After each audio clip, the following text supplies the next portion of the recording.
problema, filhos, é que na nossa vida toda, que todo mundo aqui é um líder em alguma coisa na vida, seja em casa, seja no trabalho, em qualquer lugar, na igreja. A gente tem que entender, não fomos nós que o escolhemos, foi Ele que nos escolheu, e Ele trouxe um propósito para o nosso coração. Por mais que Jesus tivesse dito, você é uma rocha, mas Ele tinha que entender que era rocha. Por quê? Porque a rocha é Cristo. Quando a gente entende isso, a gente vai melhorar em vários aspectos da nossa vida. Mas Pedro estava dizendo assim: todos te abandonam, menos eu, porque eu sou melhor do que eles. Jesus diz assim: o galo vai cantar, você vai me negar 3 vezes. E aí ele dobra a aposta. Ele diz assim: não, peraí. Vamos fazer o seguinte: eu morro com o Senhor. Eu sou capaz de dar a minha vida. Escuta bem. Em 2018, a ESPN exibiu um documentário sobre um jogador chamado Kevin Love. Um jogador muito conhecido de basquete da NBA, que tinha jogado com nada mais, nada menos LeBron James.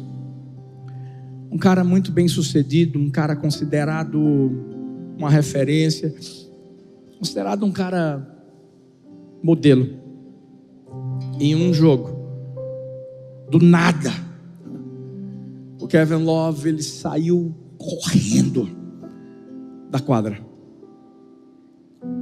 Simplesmente, sem ninguém entender a razão dele ter tomado aquela decisão. E só 6 meses depois, ele abriu o coração e disse que tinha tido simplesmente um pânico, um ataque de pânico. Eu estou falando de um cara que, vamos lá, tinha uma família muito bonita, um cara que tinha muito dinheiro, bem de vida, e humanamente falando, vamos lá, não tinha problemas. E depois de 6 meses ele abriu o coração e ele fez uma declaração pública, um documento público, um documentário público, onde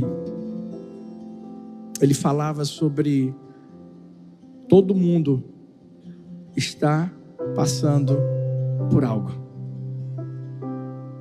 Todo mundo. Gente, deixa eu falar uma coisa. Não pense que porque eu estou aqui em cima, eu sou pastor e líder, seja o que for. Se você acha que eu não tenho problemas, meu Deus, eu vou pegar os meus e vou te dar. Estou brincando. Estou brincando. Já teve gente se esquivando assim. Matrix. O que é que eu quero dizer com isso? É que pressão é constante para cima de todo mundo aqui, gente. Mas o maior problema, sabe o que é? É fingir que você não vive pressões. Os pastores sabem, nas nossas reuniões, pergunta a eles. A gente é transparente. As lutas, as dificuldades que a gente vive. Quantas vezes a gente não chorou juntos? Assim, ó. Porque eu aprendi uma coisa, gente. Ninguém aqui é Superman. Tem ninguém aqui que seja tão forte, que tudo na sua vida esteja 100% bem. E o pior de tudo é que a história de Kevin Love acaba se tornando a história de muitos que guardam dentro de si uma pressão. E eu aprendi uma coisa: quando a gente está fazendo aquele feijãozinho, pode ser uma carninha também? Pode, melhora. Melhor carne, proteína do que o feijão. E quando você bota na panela de pressão, fala para mim, Se você deixar lá muito tempo, o que é que acontece quando chega a pressão total? Bum! Faz um barulhinho antes. Tem gente aqui que está no barulho ainda. E Deus te trouxe aqui para você se ligar, para a tampa da panela não explodir, para que eu e você venhamos a entender que o Kevin Love era um cara normal, como eu e você, e a pressão vem sobre caras normais. Mas essa história de Kevin Love pode ser uma história não tão antiga, mas existem histórias antigas de pessoas que viviam sob pressão, mas elas queriam mostrar que eram muito fortes e que não podiam dar o braço a torcer, porque a gente ouve muito: o homem não chora, homem é caladão, homem fica na sua, homem guarda para si as coisas. Eu vou te dizer uma coisa: se você continuar vivendo essas frases que parecem ser verdadeiras, vou te dizer, você é o próximo. E eu não estou profetizando não, mas só quero prevenir. Você é o próximo a ter um ataque de pânico. Você é o próximo a ter a tampa da panela explodindo. Hoje eu vou falar de uma pessoa que viveu uma pressão e que não soube lidar com ela por um bom tempo, só no fim.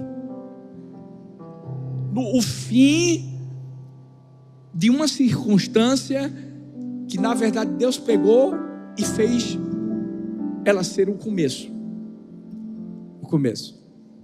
Vou falar sobre Pedro. Se tem um cara que viveu sob pressão, era Pedro. Por quê? Vamos lá. Primeiro, a pressão da performance. Gente, Jesus escolheu Pedro para liderar. Não foram os discípulos que escolheram Pedro. Não teve uma votação para dizer assim: vamos lá, o que é que vocês acham? Quem é que a gente escolhe aqui para liderar a gente?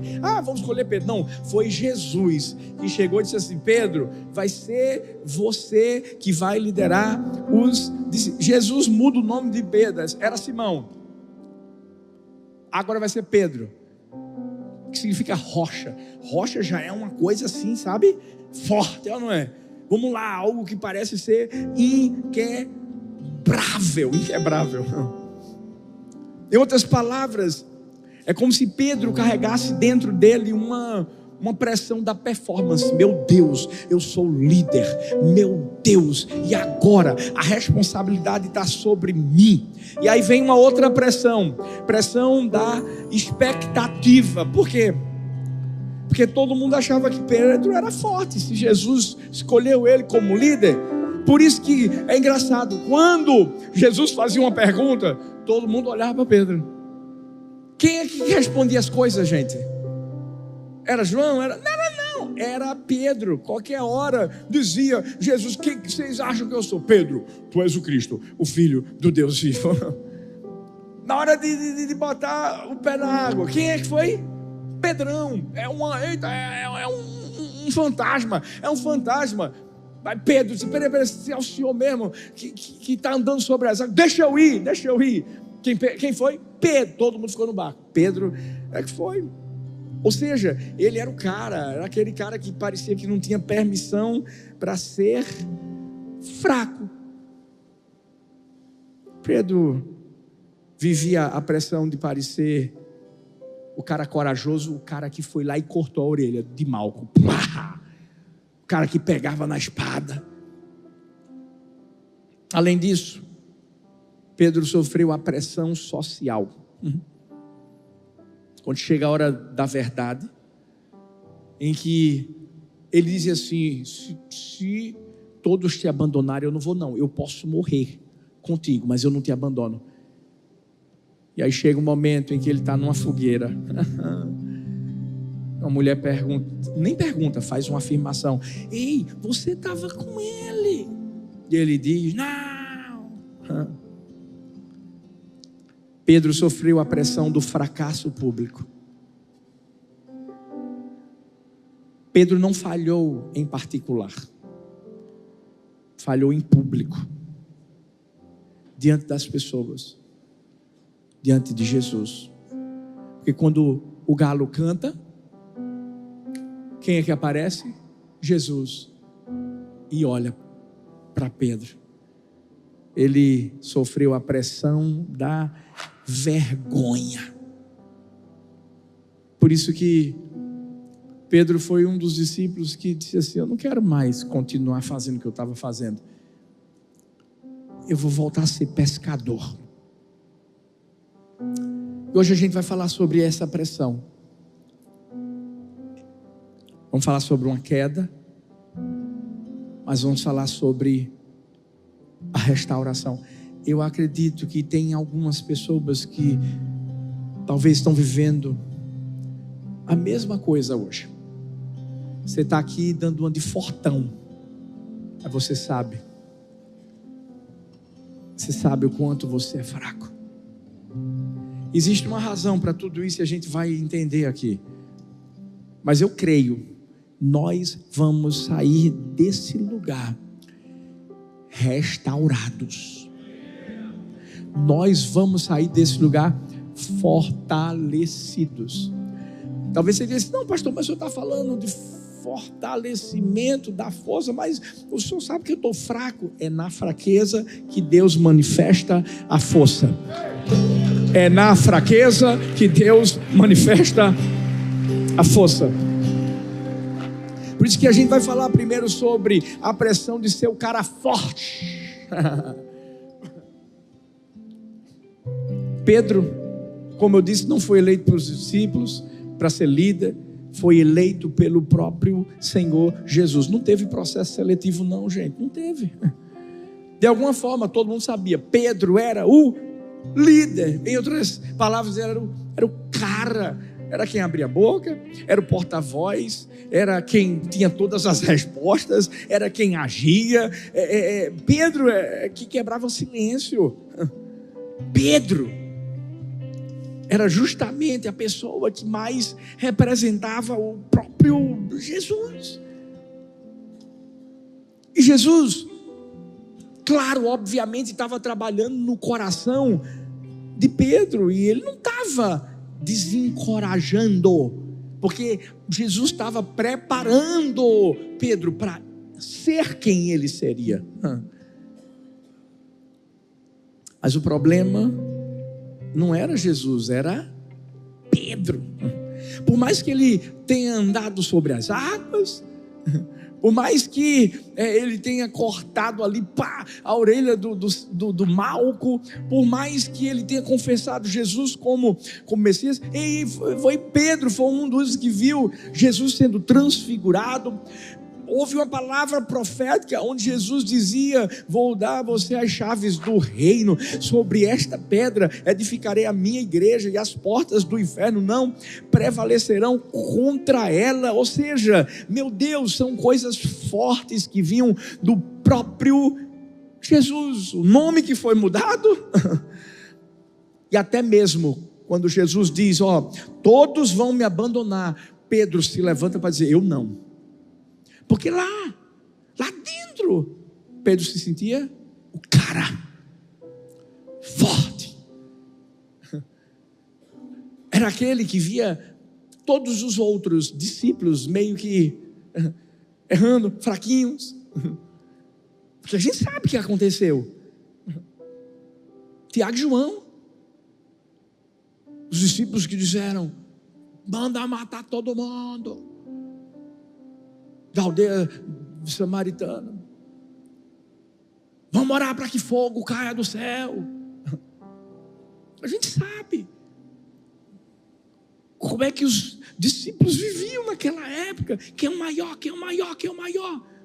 E lá dentro do coração Pedro dizia assim: eu sou o líder, eu sou o cara, eu sou forte. É tanto que ele vai dizer para Jesus: todos podem te abandonar. Em outras palavras, ele está dizendo assim: eu sou forte o suficiente para ficar. E eu vou te dizer uma coisa: ninguém é forte em nada. Eu não sou, você também não é. Deixa eu te dizer uma coisa. Sabe qual foi o maior erro de Pedro? Orgulho. A pressão de ser o cara forte é orgulho. É por isso que lá, talvez, dentro da sua casa, você diz assim: minha esposa não tem voz aqui, sou eu que mando. Está errado, orgulhoso. Sabe por quê? Porque quando você se casa, você fez um juramento. Foi um juramento seu e foi um juramento dela. Você teve sua parte, a sua voz, ela também teve. E por que não continua? Orgulhoso. Orgulhoso. Quando eu e você como pais, deixa eu te falar, a gente erra também. Às vezes a gente está irritado, está cansado. Você está pensando que por mais que eu seja amoroso e diga: já disse que te amo hoje, eu não me irrito? Me irrito. Pode perguntar para os pastores se eu não me irrito. Me irrito em casa também. Mas deixa eu te dizer, eu aprendi a ter um coração quebrantado e a dizer: perdoa, me perdoa, filha, eu não devia ter falado desse jeito, me perdoa, eu sou fraco. Sabe o que é o problema? A gente não quer dizer que é fraco. E deixa eu te falar, ainda bem que eu não ia nem pregar, eu ia vir só para receber. Porque o meu amigo Marcelo Toschi ia pregar aqui, mas ele não teve como, aconteceu várias coisas. Mas que bom que eu estou aqui, sabe por quê? Deixa eu dizer uma coisa para você: pastor Arthur é fraco. Eu tenho que dizer isso para você: eu sou fraco. Quem é forte é Ele em mim, em você, em nós. Ei! É por isso que a gente tem que estar sempre entendendo. Sabe, Pedro tinha que entender uma coisa: foi Jesus que escolheu ele. Não foi Pedro que fez Jesus escolhê-lo. O problema, filhos, é que na nossa vida toda, que todo mundo aqui é um líder em alguma coisa na vida, seja em casa, seja no trabalho, em qualquer lugar, na igreja. A gente tem que entender, não fomos nós que o escolhemos, foi Ele que nos escolheu, e Ele trouxe um propósito para o nosso coração. Por mais que Jesus tivesse dito: você é uma rocha, mas Ele tinha que entender que era rocha. Por quê? Porque a rocha é Cristo. Quando a gente entende isso, a gente vai melhorar em vários aspectos da nossa vida. Mas Pedro estava dizendo assim: todos te abandonam, menos eu, porque eu sou melhor do que eles. Jesus diz assim: o galo vai cantar, você vai me negar 3 vezes. E aí ele dobra a aposta. Ele diz assim: não, peraí. Vamos fazer o seguinte: eu morro com o Senhor. Eu sou capaz de dar a minha vida. Pressão de ser o cara forte. Quando a pessoa vive essa pressão, infelizmente, ela não consegue se olhar no espelho e ver a fragilidade da sua vida. Gente, se tem uma pessoa que é falha, sou eu e você, e que é frágil, fala a verdade, somos nós. Deixa eu te dizer uma coisa, Paulo Vitor está por aí. A gente pode treinar, pode fazer o que for, puxar um bocado de peso, ficar fortão, fica 1 mês sem treinar. Olha aqui, ó, pastor Xander. Estou brincando, É brincadeira. É brincadeira. Toda brincadeira tem um fundo de verdade. Estou brincando. Mas fala sério, é verdade ou não é? Gente, a gente é frágil. Quantos homens não são exatamente como Pedro, gente?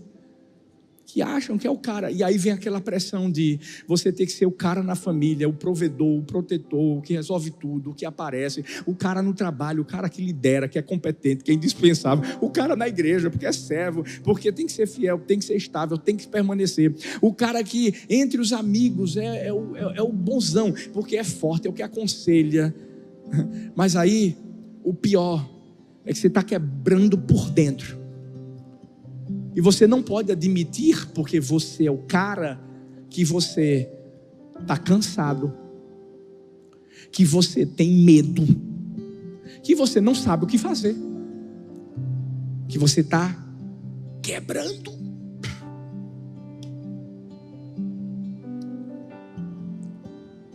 Meu Deus, Jesus, gente. Jesus chegou para o Pai. Vai dizer, Pai, está difícil. E eu estou falando do Jesus humano, gente, que ele era um homem.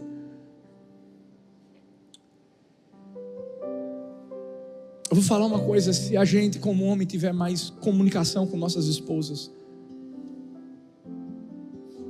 eu sei que muitas vezes a gente tenta poupá-las, é ou não é?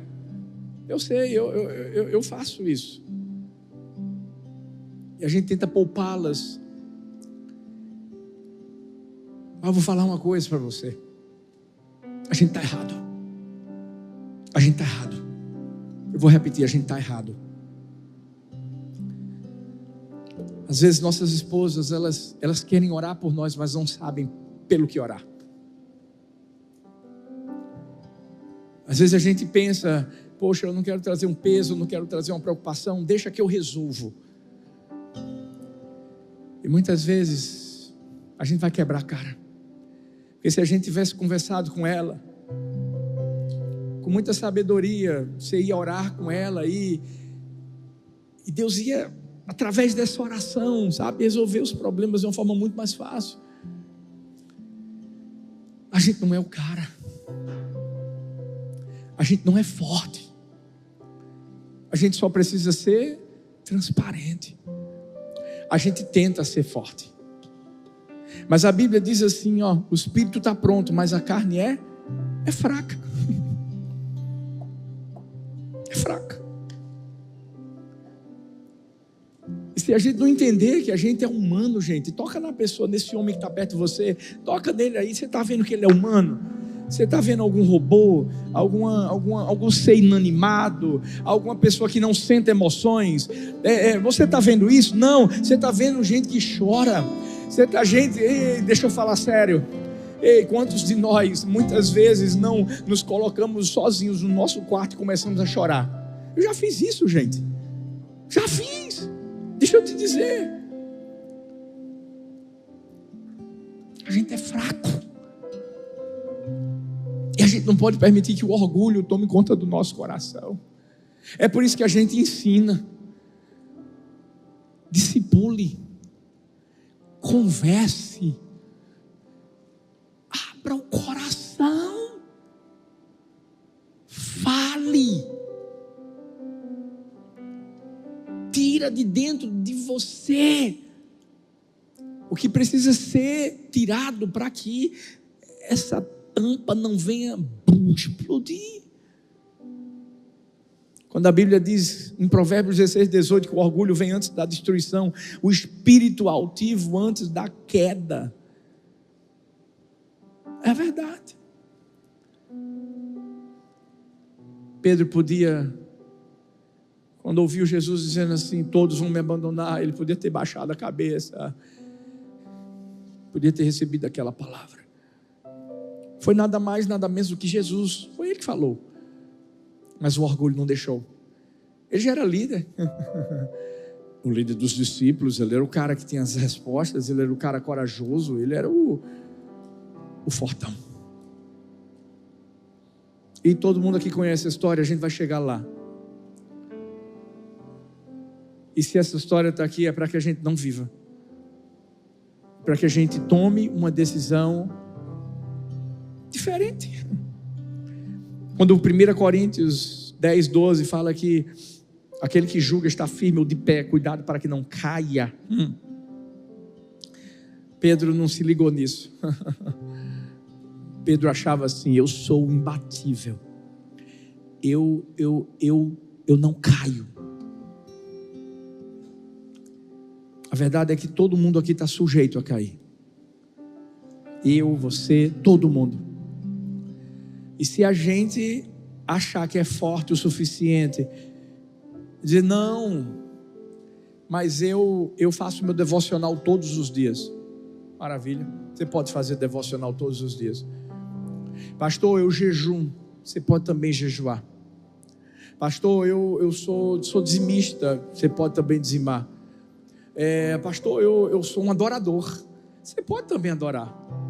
Pode fazer tudo isso, porque eu conheço uma pessoa que fez tudo isso e caiu, Davi. É só uma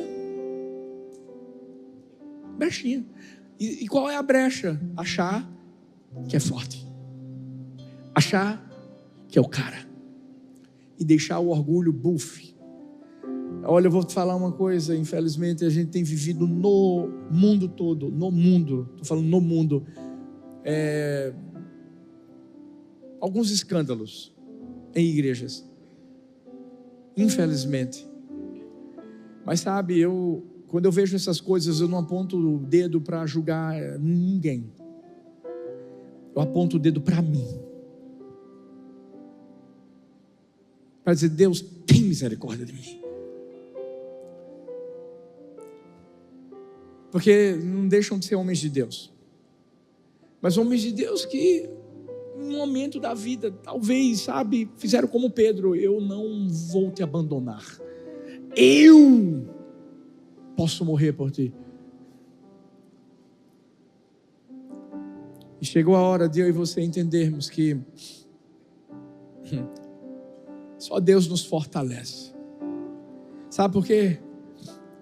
Porque depois que Pedro falou tudo o que ele falou, dizendo que não ia cair, que não ia fazer nada, em menos de 12 horas ele cai brutalmente, pior do que qualquer um dos seus amigos, discípulos.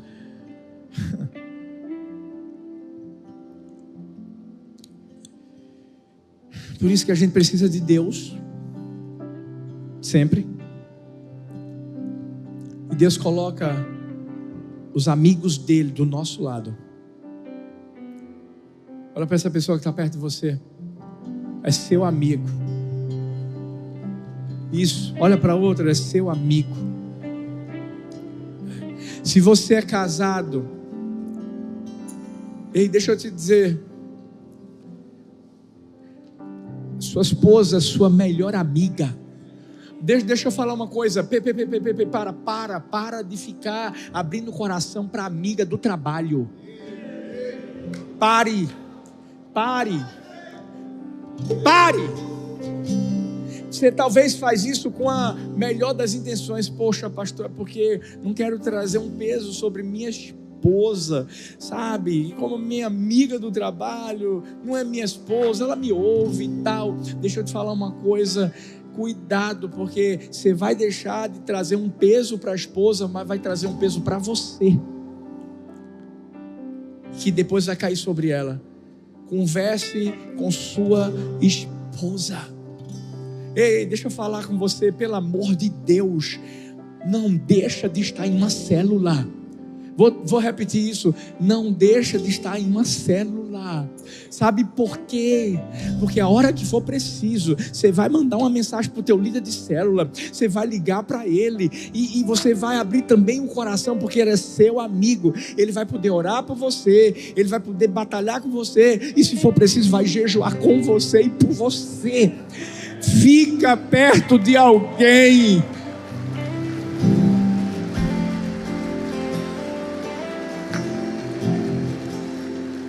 Quando a Bíblia diz, quando dois dormem juntos, um aquece o outro, cordão de 3 dobras não se rompe facilmente, é isso. Mas não cai na pressão de ser o cara, de ser o forte, não caia no orgulho. Porque se você ou eu cairmos no orgulho, olha a outra pressão que acabou sendo vivida por Pedro, a pressão que faz você negar quem você é. Identidade. O diabo vai estar sempre tentando destruir a nossa identidade. Não é novo não, é antigo. Como o pastor André falou, o diabo chega: se tu és o filho de Deus, se tu és o filho de Deus, se tu és o filho de Deus, sempre assim. Ele vai tentar fazer com que a gente deixe de compreender essa realidade de que a gente é filho, de que a gente é amado, de que o Senhor é bom, de que o Senhor é misericordioso, de que o Senhor quer que a gente esteja perto dele. Porque apenas algumas horas antes, olha que coisa, Pedro estava no auge da sua vida, cortando a orelha de um servo. Meu Deus, ele estava com tudo, e achando: tá vendo, estou cumprindo o que eu disse para Jesus. Eu disse para ele que todos iriam abandoná-lo, menos eu. Ele atacou, ele lutou. É como se ele quisesse dizer assim: eu continuo sendo o fortão, continuo sendo o cara. Mas sabe o que vai acontecer? Jesus vai lá, toca a orelha do homem, diz para Pedro: tira essa espada da mão, você não é isso. Pedro não era espada, era rocha. Espada é força humana, você pega. Rocha, se você vê uma rocha, legendários,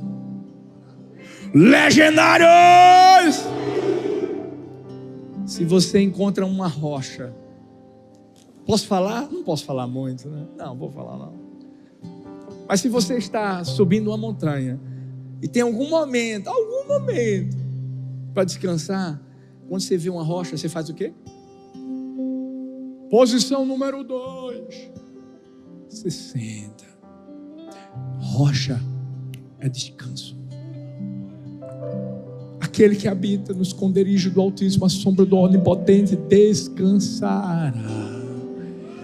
Sentadinho na rocha, a sombra, na força dele, vencendo.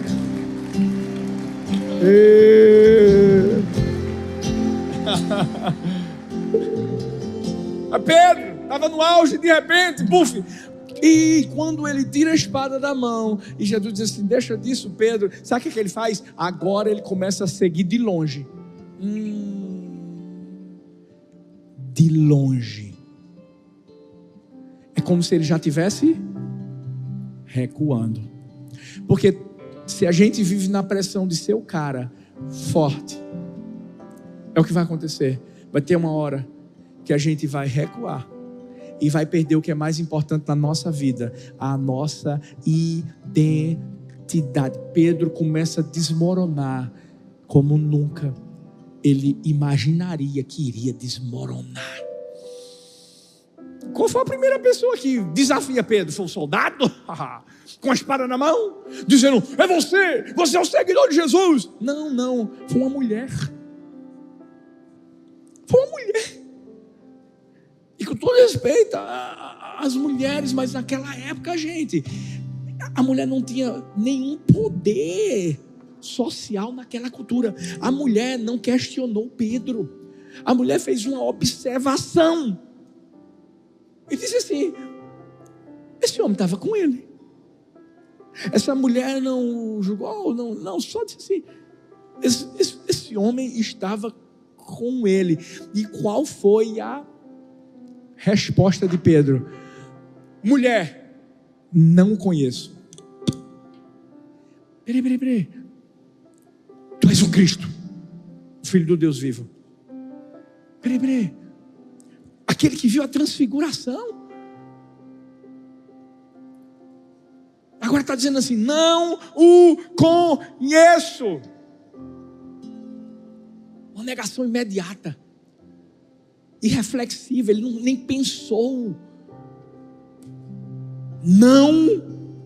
Sabe o que significa? Rejeição total de um relacionamento. É como se os 3 anos que Jesus tivesse estado ali com Pedro, gente, não tivesse existido. Sabe por quê? Porque quando a gente entra na pressão de que a gente é o cara, a gente perde nossa identidade. A Bíblia diz assim: maior é quem está em vós. É quem está em nós. João Batista não caiu nessa. João Batista não disse que era o Cristo. João Batista disse: eu sou uma voz.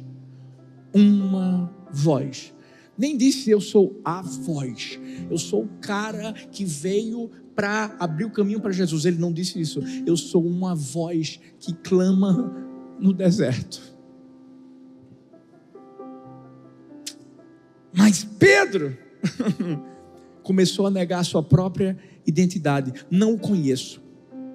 Daqui a pouco uma outra pessoa, a Bíblia não especifica quem era essa pessoa, mas simplesmente diz assim: você também é um deles.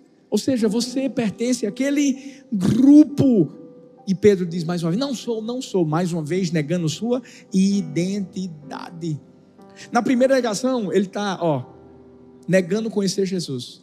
Na segunda, ele está negando ser discípulo de Jesus. Aqui ele não está mais só distanciando-se de Jesus, ele está se distanciando de si mesmo. E é isso que o diabo tenta fazer comigo e com você. Pedro está disposto a trair não apenas a Jesus, mas trair também a sua própria identidade, para se encaixar naquele pátio. A história vai continuar dizendo que ele vai permanecer por ali cerca de 1 hora. Engraçado, ele podia ter ido embora. Mas é como se ele pensasse: se eu for embora, aí as pessoas vão, na verdade, pensar assim: ele era um deles. Não. Eu agora tenho que ficar. Porque se eu ficar, ninguém vai mais me questionar. E é nessa hora que alguém afirma, com mais certeza: certamente este homem estava com ele, pois é Galileu. Dizem que você pode tirar o homem da Galileia, mas você não tira a Galileia do homem. E Pedro sabia disso. Nessa hora, Pedro vai além. A Bíblia diz em Marcos 14:71 que ele começou a se amaldiçoar, ele começou a jurar, ele se desesperou, gente. No início era uma coisa mais calma: não sou eu, não conheço. Depois ele começou a trazer uma maldição sobre ele mesmo. Não sei do que vocês estão falando, eu não conheço esse homem. Ele gritou: eu não sou um deles. Talvez porque ele queria se ouvir e acreditar nele mesmo. E aí o galo canta. E quando o galo canta, Jesus aparece. A Bíblia diz: o Senhor voltou-se e olhou diretamente para Pedro. E agora eu fico imaginando a hora em que Jesus olha para Pedro. E Pedro pensa assim: ele disse que eu negaria. Mas lá dentro do meu coração eu tenho certeza de que Pedro, quando viu o olhar de Jesus, Jesus não estava olhando para Pedro do jeito que nossas esposas olham para nós, quando elas dizem: faz desse jeito. Gente, é triste, mas é verdade. E a gente tem que confessar que tem umas horas que a gente é brincadeira. A mulher diz assim: faz desse jeito que vai ser melhor. Não, eu sei como fazer. Pode deixar comigo. Deixa eu ver, quem não é casado ainda aqui, escuta essas coisas, são pepitas de ouro para vocês. São pérolas. Quando a futura esposa de vocês falar assim: faz desse jeito, faça desse jeito. E não questione de jeito nenhum. Porque depois, A mulher pode ser a mulher mais de Deus, a que vive orando, jejuando, clamando. Ela vai olhar para você, ela pode até não dizer nada, mas ela vai olhar para você com aquela carinha, aquele sorriso, dizendo assim, dentro do coração dela: eu te disse, eu avisei. Bora voltar para a mensagem. Vamos ficar felizes. Jesus não olhou para Pedro como se estivesse condenando Pedro, mas eu tenho certeza de que naquele momento Jesus mostrou que ainda o amava. Sabe por quê? Porque a Bíblia diz que Pedro saiu dali e chorou amargamente. Ei, aqui não é ficar triste, aqui é não ter remorso, é chorar amargamente, saber que tinha errado. Essa palavra grega, chorar amargamente, significa agonia profunda, dor que rasga. Sabe aquele choro que parece estar rasgando dentro de você? Era isso que estava acontecendo. Porque eu tenho certeza de que quando Jesus olhou para Pedro, foi um olhar de amor. Mas ao momento em que Pedro olha para Jesus, é como se Pedro dissesse assim: eu deixei de ser quem eu disse que seria. Vamos puxar para a nossa vida. Qual foi a última vez que nós negamos quem nós somos para sobrevivermos socialmente? Presta atenção, parte prática. Trabalho. Sabe quando aquele momento lá com seus amigos e começam a rir, tirar onda dos valores cristãos, dos princípios que a gente vive, pureza sexual, honestidade, integridade e tal, e ao invés de você só sair ou ficar, você começou a rir porque você disse assim: poxa, eu estou no meu trabalho, talvez se eu não participar, eles vão achar que eu sou chato, que eu sou diferente. Imagina, filho, se Daniel tivesse feito isso. É para se prostrar diante da estátua. Agora. Não, é para orar. Sadraque, Mesaque e Abednego prostrar-se diante da estátua. Daniel, é para orar? Não vou orar mais não. Opa, vamos nos prostrar sim, com certeza. Ei, José, é o quê? A mulher de Potifar? Claro, vem cá, bora ter relações sexuais agora. A gente não teria histórias que a gente tem na Bíblia, de pessoas que foram tudo que Deus queria que fossem. Identidade. Sabe por quê? Identidade é tudo. Por isso que o diabo sempre tentou destruir a identidade. Será que aquela piada suja, que ao invés de a gente não rir, a gente até trouxe mais uma piada para dizer: eu faço parte. Ei, aquele teu amigo que quando passou uma menina toda bonitona, disse: meu amigo, olha para isso! E você não queria ficar, né? Eu tô vendo.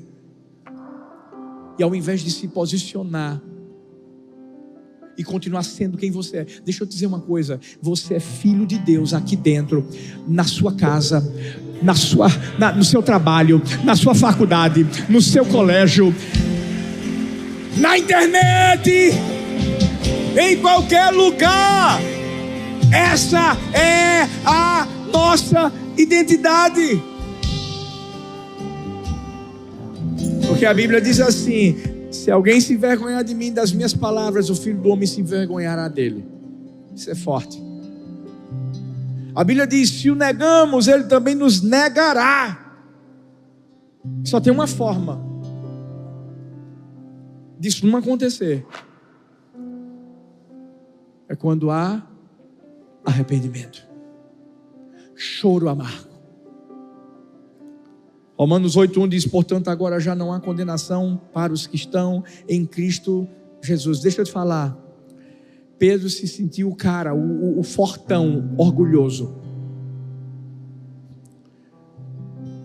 Pedro perdeu a sua identidade de líder, de daquele que disse que nunca iria deixar Jesus, o que morreria por Jesus. Mas o melhor de tudo, e eu quero encerrar com essa pressão, é que Pedro foi restaurado. Deixa eu te dizer, eu disse que nós iríamos sair daqui restaurados. Eu vou repetir isso. Eu disse que nós iríamos sair daqui restaurados. Sabe o que é que isso significa? Talvez o orgulho até entrou no seu coração um dia. Talvez a sua identidade foi manchada. Mas ainda há tempo para a sua vida ser restaurada. Porque quando Jesus morreu e ao terceiro dia ele ressuscitou, você deve se lembrar que Pedro deixou de ser quem ele era. Pedro voltou a pescar. Pedro simplesmente disse: isso não é mais para mim. Sabe por quê? Porque eu vacilei. Eu achei que eu era forte, deixei o orgulho dominar minha vida. Eu respondi a uma mulher que eu não conhecia Jesus. Sob pressão, eu me distanciei daquele que sempre me aproximou dele. Agora eu vou voltar a pescar. E o pior de tudo é que ele era o líder, né? Os outros discípulos também, que eram pescadores, foram com ele. Todos começaram a se perder na sua identidade, no propósito, na missão. Mas o engraçado é que a Bíblia diz que nesse dia eles não pegaram nada. E sabe, quem já pisou no Santo dos Santos em outro lugar não pode estar. A verdade é que, deixa eu te dizer uma coisa, a minha vida e a sua vida, e nossa vida está nas mãos de Deus. Pedro tinha que continuar sendo quem ele era. E aí entra Jesus. Porque olha o que vai acontecer, gente. Enquanto Pedro estava pensando, estraguei tudo. Porque Pedro se arrependeu de verdade. Porque, filhos, deixa eu te falar, é isso que acontece quando existe o arrependimento de verdade. Uma nova chance é dada.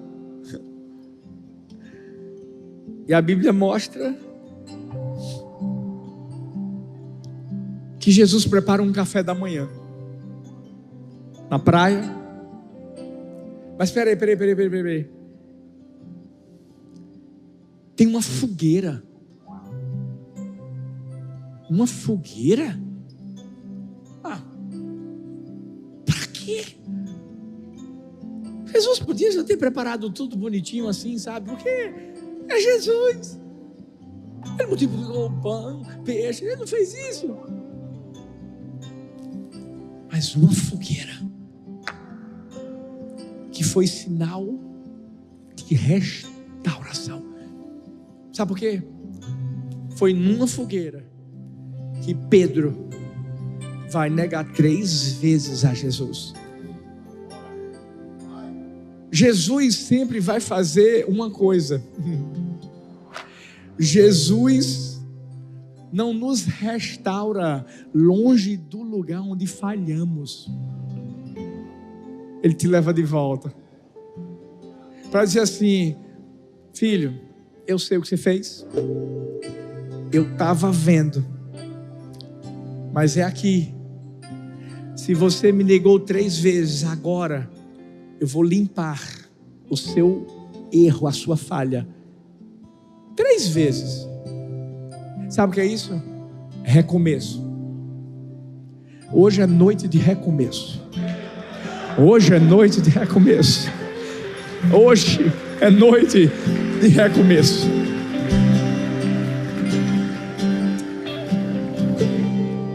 Porque foi lá que Jesus vai fazer aquela pergunta clássica. Jesus não diz Pedro, Jesus diz Simão. Calma. Porque é como se Jesus estivesse dizendo assim: te conheci como Pedro, bora zerar o cronômetro de novo. Perdão, te conheci como Simão, vamos zerar o cronômetro de novo. Depois eu te chamo de Pedro de novo. Simão, você me ama? Quantas vezes? A primeira pergunta ele já fez assim: você me ama mais do que estes? Alguns teólogos dizem que é como se Jesus quisesse lembrar do que ele tinha dito: eu sou melhor do que os outros discípulos. É como se Jesus tivesse dado a chance para ele assim: você aprendeu a lição, seu cabra. Outros dizem que quando Jesus falou, você me ama mais do que estes, ele estava falando dos pães, dos peixes, da comida, da pesca. Ou seja, você me ama mais do que o seu trabalho. Você vai voltar mesmo a pescar, rapaz? Eu te fiz pescador de homens. Em outras palavras era: eu vou continuar sendo a prioridade na sua vida. Qual é a hierarquia que existe no seu coração? Mas Pedro, a resposta que ele dá é diferente. Ele aprendeu a lição. Ele não estava mais orgulhoso, prepotente, ele não se achava o cara. Ele só disse assim: tu sabes. Ele não disse mais assim: eu te amo, Senhor, eu te amo, eu te... Não, ele disse assim: tu sabes. Sabe por quê? Que ele entendeu: se não for ele, se não for ele na nossa vida, filhos, a gente está perdido. É ele que sabe que a gente o ama mesmo sendo falho. É ele que sabe que a gente o ama mesmo sendo frágil nas pressões da vida, nas vontades de desistir. Porque deixa eu falar, todo mundo aqui já teve vontade de desistir, gente. Pelo amor de Deus, já tive também. Quê? Tanta luta, tá amarrado. Tem horas que eu digo assim: Deus, já pode voltar, cadê? Jesus, vem. Mas é quando a gente entende, é Ele que nos fortalece. Por isso que Pedro já vai dizer assim: não, tu sabes, é tu que sabes, o Senhor que sabe. E o mais lindo é que Jesus diz assim: então vai lá e cuida dos meus cordeiros, pastorei as minhas ovelhas. Jesus viu o arrependimento no coração dele. Jesus viu. E aí Pedro fica como? Triste. Meio assim, sabe? Poxa, 3 vezes. E talvez lá na cabecinha de Pedro, ele estava pensando assim: será que Jesus está passando na minha cara? Não, Jesus estava lavando a cara dele. O que é isso? Jesus não passa na cara, ele passa o sangue. Purifica, joga no mar do esquecimento e agora diz assim: agora faz a coisa certa. Vai e não peques mais. Nós vamos ver um Pedro que estava sendo restaurado e mais uma vez está sendo convidado. Olha que coisa linda. Como é que Jesus vai encerrar a conversa? Com 2 palavrinhas: siga-me. Uau! Sabe o que é que Jesus queria deixar na última palavra com Pedro, da conversa com Pedro? Pedro, você se lembra o que eu te disse no início, na primeira vez que eu te encontrei? Vem e me segue, deixa tudo de lado. Mais uma vez, Pedro, vem e me segue. Onde você está, hoje na história de Pedro. Talvez você diga assim: pastor, eu sou o Pedro antes da queda. Confesso que eu sou arrogante, eu sou prepotente. Pastor, é isso mesmo que o senhor falou em relação à esposa, em relação a filho, em relação a achar que eu sou... pastor, eu sou esse cara que eu tenho que deixar o orgulho ser quebrado hoje.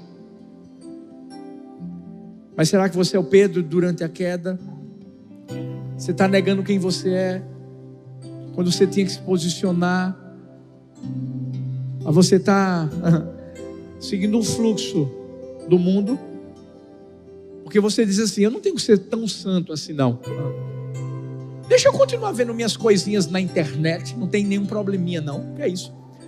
Ah não, você é casado, que é isso? Assistir um filme pornográfico com minha esposa vai aquecer o relacionamento, vai trazer demônio para tua casa. Escuta, vai trazer demônio para tua casa, porque aquele filme é encenação, gente. Escuta, uma vez eu vi o pastor Lucio falando justamente: gente, pelo amor de Deus, o cara está assistindo um filme com barulhos, aquilo outro, achando que, meu Deus, é tudo encenação. Deixa eu te falar, é o que o diabo quer, que você acredite nas mentiras dele. Aí ache, vai apimentar meu relacionamento, vai mesmo, vai acabar com tua família. E você vai ver. Quem avisa, amigo, identidade, não perde a identidade de ser santo não, no teu relacionamento, os olhos. Ei, a boca, o que você fala, para quem fala. Você fala linda, bonita, cheirosa para sua esposa. Ah não, mas é a minha amiga do trabalho, pastor, eu sou educado. Não, seja mal educado. Seja. Tudo bom? Tudo bom? Uau! Que perfume é esse? Que perfume? Uau! Não, é o perfume da tua esposa que tu tem que cheirar, rapaz. Saiba quem você é. Casado, você é homem, é casado. Mas eu não sou casado. É para você também. Tu tá pensando que toda mulher que aparece tu vai chegar e dar em cima? Ei, olha para mim. Se santifique. Sabe para quê? Você colheu o que você está semeando. É semente também. Deixa eu te falar. Se você está aqui, e você é daqueles que a fila fica andando, vou falar de novo. Se você é daqueles que a fila está andando, todo ano tem uma. Você se ligue. Porque sabe o que vai acontecer? Infelizmente, você fica no fila andando. Jesus volta, você não fica com ninguém. Você não vai estabelecer uma família. Deixa eu te dizer, ao invés de fazer a fila andar, você vai botar os joelhos no chão e orar. E quando você colocar os joelhos no chão e orar, sabe o que Deus vai fazer? Vai parar a fila. E aí a tua bênção vai chegar. Não perde a identidade não.